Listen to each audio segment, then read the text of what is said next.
2024 වර්ෂයේ උසස් පෙළ නර්තන විභාග ප්‍රශ්න පත්‍රයේ අනිවාර්ය ප්‍රශ්නයක් වන යුග ප්‍රශ්නය සාකච්ඡා කරන්න තමයි අද මම ඔයාලා එක්ක සම්බන්ධ වෙන්නේ. ඉතින් පාඩමට යන්න කලින් මගේ channel එකත් subscribe කරන්න කියලා මතක් කරන ගමන් අපි යමු පාඩමට. පළවෙනි ප්‍රශ්නය තමයි යාපහුව මාලිගයේ රූකම් මගින් තත්කාලීන නර්තන කලාවේ ස්වභාව ප්‍රකට කරයි. සාධක දෙකක් ඇසුරින් විස්තර කරන්න. මගේ පළවෙනි සාධකය තමයි යාපහුව රජමාලිගයේ පියගැට පෙළෙහි විවිධ ඉරියව් නිරූපණය කරන නර්තකයින්ගේ සහ බෙරවාදකයන්ගේ රූකම්හි ಭಾರತೀಯ නර්තනාංග ලක්ෂණ දක්නට ඇත. මේ සාධකයට අනුව යාපහුව රජමාලිගයේ පියගැට පෙළෙහි විවිධ ඉරියව් නිරූපණය කරන නර්තකයින්ගේ සහ බෙරවාදකයින්ගේ රූකම්හි කියලා සඳහන් කරලා තියෙනවනේ මේ සාධකේ. අන්න එතකොටම අපට ගම්‍යමාන වෙන්නේ එවකට රටේ රජතුමාගේ අවධානය සහ රාජ අනුග්‍රහය මේ නර්තන කලාව වෙත තිබූ බවයි. ඒ වගේම ඊට අමතරව ಭಾರತೀಯ නර්තනාංග ලක්ෂණද මේ හා තිබීම නිසා එවකට රටේ රජතුමා ಭಾರತය සමග දේශපාලනික වශයෙන් සංක්‍රමණිකයින් සමග සම්බන්ධතා පවත්වාගෙන ඇති බැවින් එම රටවල තිබූ සංස්කෘතික ලක්ෂණ මෙරටද ව්‍යාප්ත වී තිබෙන බවටත් තවදුරටත් පැහැදිලි වෙනවා. ඉන් තවදුරටත් පැහැදිලි වන්නේ මෙරට නර්තන කලාවට එවකට රාජ්‍ය අනුග්‍රහය නොමදව ලැබී ඇති බවයි. එමෙන්ම මේ සාධකයේ සඳහන් වන ආකාරයට එනම් යාපහුව මාලිගයේ පියගැට පෙළෙහි නර්තකයින්ගේ සහ බෙරවාදකයින්ගේ රූකම් ලෙස දැක්වෙන විට එවකට නර්තන කලාවේද මෙවකට මෙන් නර්තන ශිල්පීන් සහ බෙරවාදකයින් වෙන්වෙන් වශයෙන් ඉඳලා තියෙනවා. එය එවකට කිසියම් ජීවනෝපායික මාර්ගයක් යැයි විටක නිගමනය කරන්න පුළුවන්. ඒ අනුව මෙම නර්තන කලාවට එකල රටේ පිළිගැනීමක් සහ ප්‍රසිද්ධියක්ද හිමි වී ඇති බව සාධක කරුණින් පැහැදිලි කරන්න පුළුවන්. එමෙන්ම ඉහත සාධකයට අනුව නර්තකින්ගේ සහ බෙරවාදකින්ගේ රූකම්හි ಭಾರತೀಯ නර්තනාංග ලක්ෂණ දක්නට ඇත ලෙස සඳහන් වෙලා තියෙනවා. ඒකෙන් තවදුරටත් ගම්‍යමාන වෙන්නේ ಭಾರತೀಯ නර්තන සම්ප්‍රදායයේද සම්බන්ධකම් මෙරට නර්තනයට තිබූ බවයි. එනම් ಭಾರತೀಯ නර්තනාංග මෙරට රාජ්‍ය සම්බන්ධතාවල බලපෑමෙන් මෙරට සංක්‍රමණය වූ පසු එම නර්තනාංග මෙරට නර්තකයින්ද බෙරවාදකයින්ද මෙරට බෙරවාදකින්ද ඉගෙනගෙන එහි ප්‍රතිඵලයක් ලෙස මෙරට නර්තනාංගවලට ඉන්දීය නැතහොත් ಭಾರತೀಯ නර්තනාංග ලක්ෂණ යොදා ගන්නට ඇතැයි කියලා අපට නිගමනය කරන්න පුළුවන්. ඒ අනුව මේ පළවෙනි සාධකය මගින් යාපහුව මාලිගයේ රූකම් වලින් තත්කාලීන නර්තන කලාවේ ස්වභාව ප්‍රකට කරන බව පැහැදිලි වෙනවා. මේ ප්‍රශ්නයට අනුව මගේ දෙවනි සාධකය වන්නේ පාණ්ඩ්‍ය සම්ප්‍රදායට අනුව නිර්මාණය කර ඇති යාපහුවේ දළදා මාලිගයේ ශෛලමය සෝපාන පන්තියේ දෙපැත්තේ නළු රූප මගින් තත්කාලීන නර්තන කලාව ප්‍රචලිතව පැවති බව.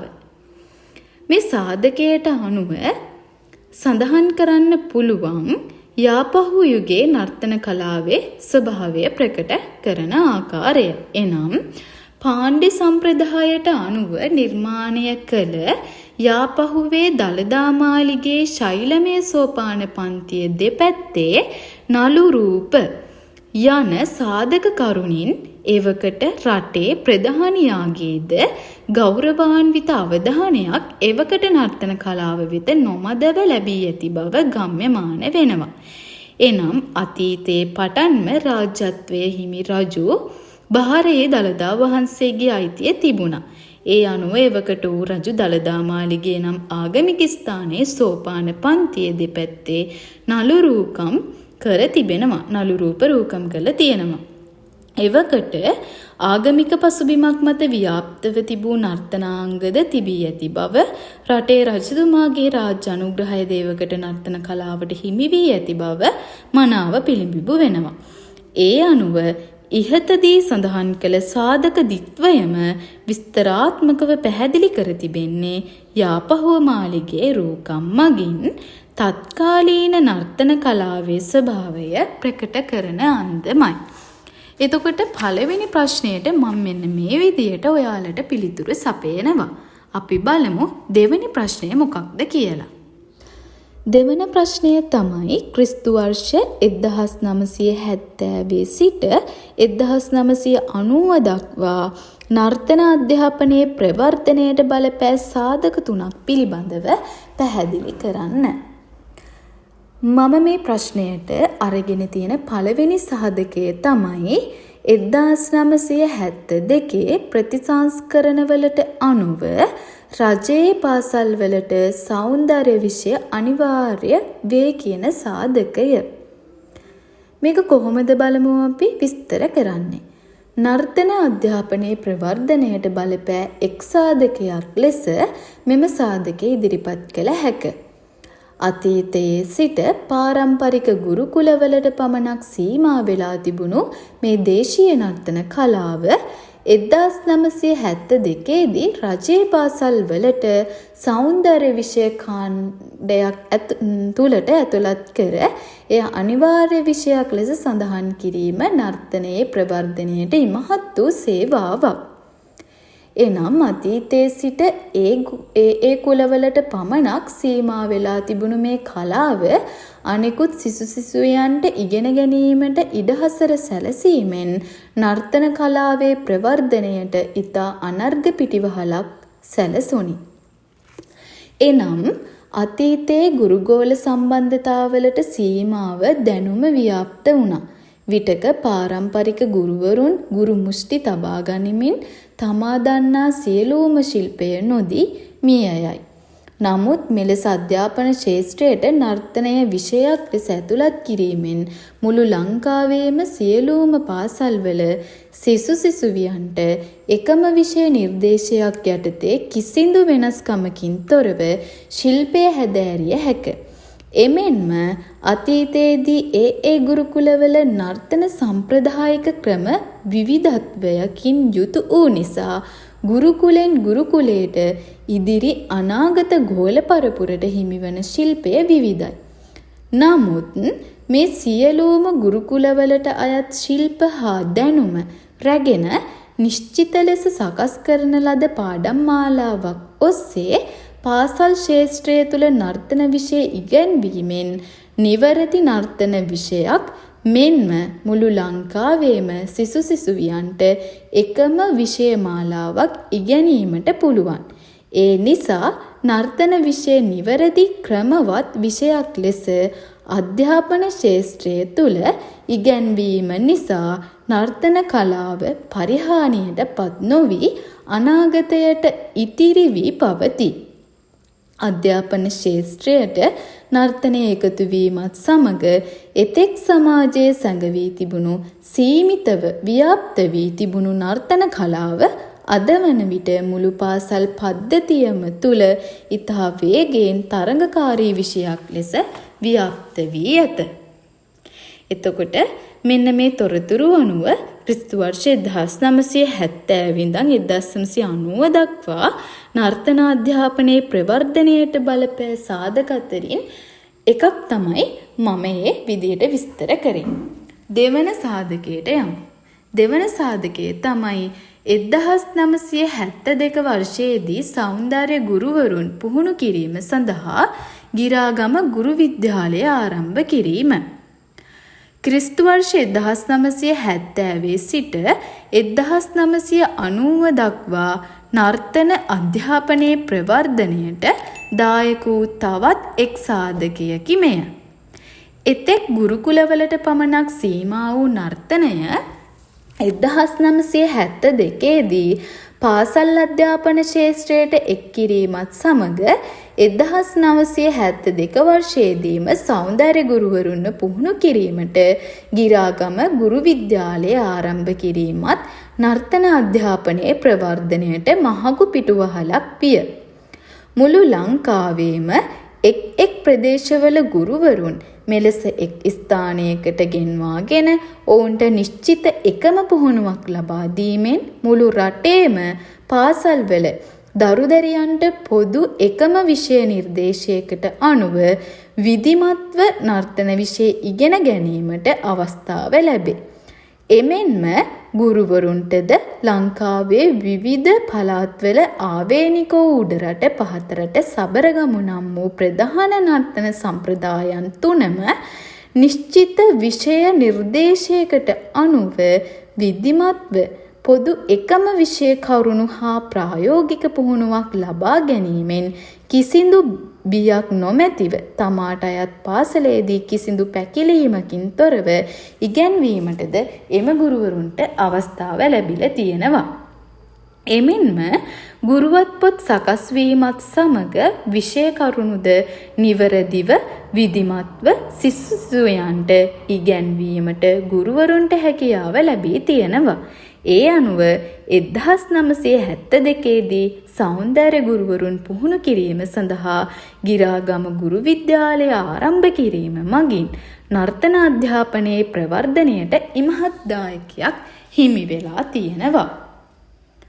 මගේ තුන්වෙනි සාධකය වන්නේ 1976 අපොස උසස් පෙළ විෂය ධාරාවට නර්තන විෂයක් වශයෙන් ඇතුළු වූ බව. මේක විස්තර කරන්න කොහොමද කියලා බලමු. 1976 අපොස උසස් පෙළ විෂය ධාරාවට නර්තනය විෂයක් ලෙස ඇතුළු වීමෙන් එය නර්තන අධ්‍යාපනයේ ප්‍රවර්ධනයට බහුල වශයෙන් සේවාවක් ලබා දුනි.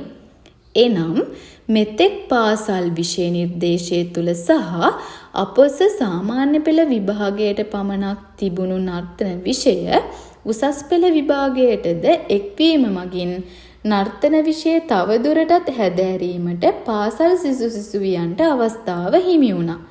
එමෙන්ම ඉන් නර්තන විෂය පිළිබඳව පුළුල් ලෙස අධ්‍යයනය කිරීමට හැකියාව ලැබුණා. උසස් පෙළ විෂය ධාරාව තුළ නර්තන විෂය හදාරා තවදුරටත් උසස් අධ්‍යාපනය සඳහාද නර්තන විෂය තෝරා ගැනීමට අනාගත විශ්වවිද්‍යාල අධ්‍යාපනයේදීද ඔවුන්ට අවස්ථාව උදා වෙනවා. ඒ අනුව මෙම කරුණු පිළිබඳව අවධානය යොමු කිරීමේදී 1976 දී අපොස උසස් පෙළ විෂය ධාරාවට නර්තනය විෂයක් ලෙස ඇතුළත් කිරීමෙන් නර්තන අධ්‍යාපනයේ ඉතා ඉහළ ප්‍රවර්ධනයක් ඇතිවිය. ඉහත සඳහන් කරපු තොරතුරු මගින් ක්‍රිස්තු වර්ෂ 1970 සිට 1990 දක්වා නර්තන අධ්‍යාපනයේ ප්‍රවර්ධනයට බලපෑ සාධක පිළිබඳව මනාව පැහැදිලි වෙනවා. ඒ අනුව තුන්වන ප්‍රශ්නයේ විදියට අපට ලබා දීලා තියෙන්නේ කාන්තා නර්තනයේ විචිත්‍රත්වය කෝට්ටේ යුගයේ රචිත ගුත්තිල කාව්‍ය සහ සැලලිහිණි සංදේශය ඇසුරින් උදාහරණ බැගින්ගෙන ඇගීමක් කරන්න කියලා. කොහොමද බලමු මම මේ ප්‍රශ්නයට උත්තරය අරගෙන ඇවිල්ලා තියෙන්නේ කියලා. පළමුවෙන්ම මම සාධකයක් අරගෙන ඇවිල්ලා තියෙනවා සැලලිහිණි සංදේශයෙන්. බලමු අපි සාධකය මොකක්ද කියලා. විදෙන ලෙලෙන නරු බර පුළුලු කුල රැඳී හෙළන නගන අත නුව නග කැලුම් දිදි. රුවිත දිලෙන අබරණ කැලුම ගතයේදී සැලෙන පහන් සිලුවැනි රඟනලිය සැදි.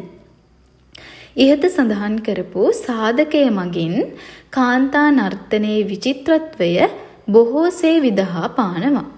කෝට්ටේ යුගයට අයත් මේ සැලලිහිණි සංදේශය ඇතුළත් වන මෙම කාව්‍යම සාධකයේ තේරුම කෙටියෙන් විස්තර කළොත් එය මෙසේය.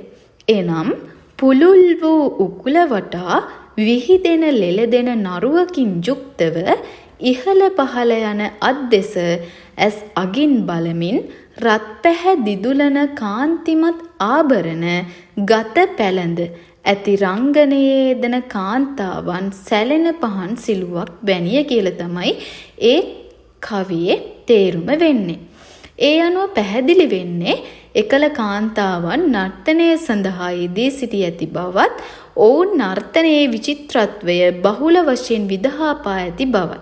එනම් එලෙස පැවසීමට හේතුව වන්නේ පුළුල් වූ උකුල වටා විහිදෙන ලෙලදෙන නරුවකින් සැරසී තිබීම හා රත් පැහැ දිදුලන කාන්තිමත් ආභරණ වලින් සැරසී රංගනයේ දෙන කාන්තාව සැලෙන පහන් සිලු වැනිය ලෙස මෙම කවියේ අර්ථය ඇසුරින් ගම්‍ය වන්නේ එකල කාන්තාවන් නර්තනයේ යෙදෙන විට අලංකාර ආභරණ වලින් සැරසී ප්‍රේක්ෂක අවධානය ඇදබැද ගන්නා ආකාරයට නර්තනය කර තිබීමත්ය.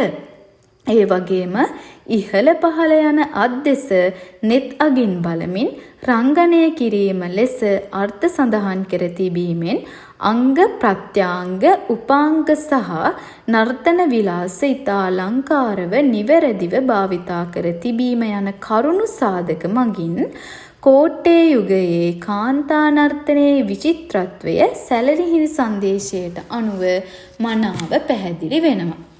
ඒ අනුව මේ ප්‍රශ්නයට මම ගෙනල්ලා තියෙන අනෙක් සාධකය තමයි ගුත්තිල කාව්‍යෙන් තමයි මේ සාධකය රැගෙන අවිල්ලා තියෙන්නේ. අපි බලමු මොකක්ද සාධකය කියලා.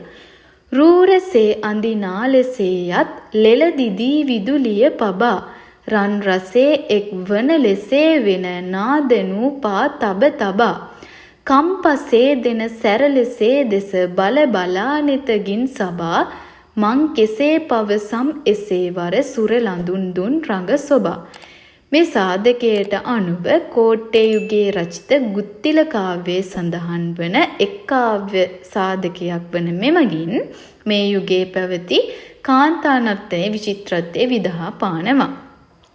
එනම් මෙම කාව්‍යයේ අර්ථය කෙටියෙන් විග්‍රහ කළොත් එදවස ගුත්තිල ඇදුරුතුමාගේ වීණානාදයට සුරංගනාවියන් තම අත් මෙහෙයවමින් නර්තනය කර ඇති බවත් එය බැලූ බැල්මට එකවර විදුලි එළි දහස් ගණනක් අහසේ දැල්වූ වාසේ ඉතා අලංකාරව ඔවුන් නටා ඇති බව පළමු පැදි පෙළවන රූරැසේ අඳිනා ලෙසේයත් ලෙල දිදී විදුලිය පබාමකින් විග්‍රහ වේ. ඒ වගේම දෙවැනි පදපේළිය වන රන් රසේ එක් වන ලෙසේ වෙන නාදනූපා තබ තබා මගින් විග්‍රහ කරන්නේ රත්රං සහ රසදිය එකට එකතු වන මෙන් මෙලෙස නර්තනයේ යෙදෙන සුරංගනාවියන් නිවැරදිව වීණානාදයට අනුව පා තබමින් නටා ඇත. මෙහි තුන්වන පදපේළිය වන කම්පසේ දෙන සැරලෙසේ දෙස බල බලා නෙතගින් සබා මගින් විස්තර කරන්නේ කාමරසයන් ජනිත කරවමින් මේ සුරංගනන් net අගින් බලමින් නර්තනය කළ බවයි. සිව්වන පදපේළිය වන මම් කෙසේ පවසම් මෙසේ වර සුර ලඳුන් දුන් රඟ සොබා මගින් විස්තර කරන්නේ මෙම පැදි පෙළ රචනය කරන රචකයා පවසන්නේ එනම් මේ නර්තනය රස විඳින ප්‍රේක්ෂකයා පවසන්නේ ඔහුට මේ සුරංගනාවියන්ගේ නර්තනයේ සුන්දරත්වයද වචනවලට සීමා කළ නොහැකි බවයි. ඉහත විස්තරාත්මක ඉදිරිපත් කළ කරුණු මගින් ගම්‍ය වෙන්නේ නිවරදිව අත්චලනය කරමින් වීණානදට අනුව නිවරදිව පා තබමින් කාමරසයෙන් නැතහොත් ශෘංගාර රස ඉස්මතු වන ආකාරයට ඇස් අගින් බලමින් නර්තනය කිරීමත් විදුලි එළියක් මෙන් රචකයා අතිශයෝක්තිය හා උපමා යොදාගෙන තිබීමෙන් එකවර කාන්තාවන් සමූහයම අත්චලනය කරමින් නටා තැබීමත් සුරංගනාවියන් ලෙස එකල කාන්තාවන් සැරසී සිටින්නට ඇතැයි අතිශයෝක්තිවලට අනුව නිගමනය කළ හැකි බවයි. ඒ අනුව ඉහත සඳහන් කළ තර්කානුකූල නිගමන සහ විස්තරවලට අනුව එවකට නර්තනයේ නියැලුණු කාන්තාවන් අංග ප්‍රත්‍යාංග උපාංග සහ නර්තන විලාස සහ රංග වස්ත්‍රාභරණ පැළඳිතා විචිත්‍රත්වයකින් යුතුව අලංකාරව නර්තනයේදී ඇති බව තහවුරු වෙනවා. ඒ අනුව ඉහත විස්තර කර කරුණු සාධක මගින් කාන්තා නර්තනයේ විචිත්‍රත්වය කෝට්ටේ යුගයේ රචිත ගුත්තිල කාව්‍ය සහ සැලලිහිණි සංදේශය ඇතුරින් උදාහරණ සහිතව හෙළිදරව් කරලා තියෙනවා. මම හිතනවා අද මම සාකච්ඡා කරපු ප්‍රශ්න ඔයාලට හොඳින් තේරෙන්නේ නැති කියලා. ඒ වගේම ඔයාලගෙත් ප්‍රශ්න තියෙනවා නම් පහලින් කමෙන්ට් එකක් දාන්න. මම අනිවාර්යෙන්ම පිළිතුරු සපයන්නම්. ඒ වගේම විභාගයේදී ප්‍රශ්නවලට පිළිතුරු ලිවීමේදී මම මේ ප්‍රශ්නවලට පිළිතුරු ලියපු ක්‍රමය ඔයාලට පාවිච්චි කරන්න පුළුවන්. ඒ විදියට ප්‍රශ්නවලට පිළිතුරු ලියන්න කියලා මම ඔයාලට කියනවා. ඒ වගේම ඉදිරියේදීත් අලුත් පාඩමක් අරගෙන මම ඔයාලව හම්බ වෙන්නම්.